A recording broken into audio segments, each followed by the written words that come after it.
మహోదరుడును మహోన్నతుడును పరిశుద్ధుడైనటువంటి యేసుక్రీస్తు నామమున మీకు వందనములు. ప్రతి నూతన దినమును నూతనముగా ఆరంభించు అనే శీర్షికన ఈ దినము ఫిబ్రవరి మాసం 27 తారీఖు నిమిత్తమై అంశము పోస్ట్ పోన్డ్ ప్లెజర్స్, వాయిదా వేసిన ఆనందములు. ఆంగ్లములను వారెన్ డబ్ల్యూ వర్స్లీ. దేవుడు శ్రమలను మహిమతో భర్తీ చేయడు, బదులుగా ఆయన శ్రమను మహిమగా మారుస్తాడు. యేసుక్రీస్తు వారు ఒక ప్రసవించు స్త్రీ దృష్టాంతాన్ని ప్రస్తావించాడు. ఆమెకు బాధను అందించిన అదే పాప ఆనందాన్ని కూడా తెచ్చింది. పాప పుట్టడంతో ఆ బాధ ఆనందంగా మారిపోయింది. అలాగే అపోస్తలుడైన పౌలు గారికి కష్టాన్ని తెచ్చిపెట్టిన ముళ్ళు కూడా అతనికి శక్తిని మరియు కీర్తిని కూడా తెచ్చిపెట్టింది. జీవితంలో కొన్ని వాయిదా వేయబడిన ఆనందాలు ఉంటాయని పరిణితి చెందిన వ్యక్తులకు తెలుసు. భవిష్యత్తులో ఆనందాన్ని పొందేందుకు మనము ఈరోజే క్రయం చెల్లించాలి.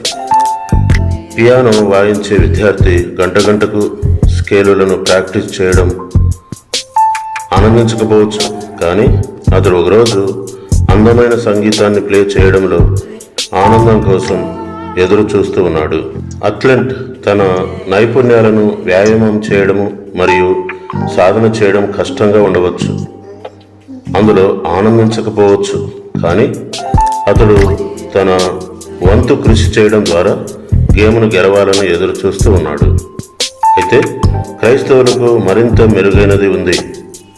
మన శ్రమలు లేదా బాధలు ఒకరోజు మహిమగా రూపాంతరం చెందుతాయి మరియు మనము అత్యంత ఆనందంతో సంతోషిస్తాము కూడా.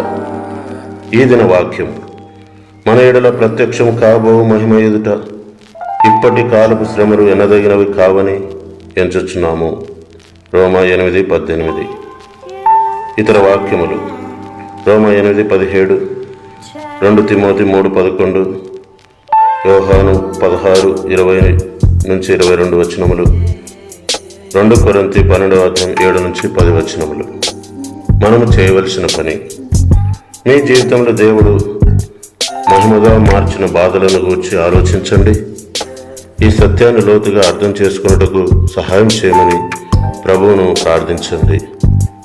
ప్రభువు మీకు సహాయం చేయనుగాక. ప్రతి నూతన దినమును నూతనముగా ఆరంభించని శీర్షికన వెలువడుతున్న ఈ చిన్న సందేశములను ప్రతిదినము తప్పక మీరు వినట కొరకై క్రైస్ట్ లవ్లీ హోప్ ఛానల్ను సబ్స్క్రైబ్ చేయండి.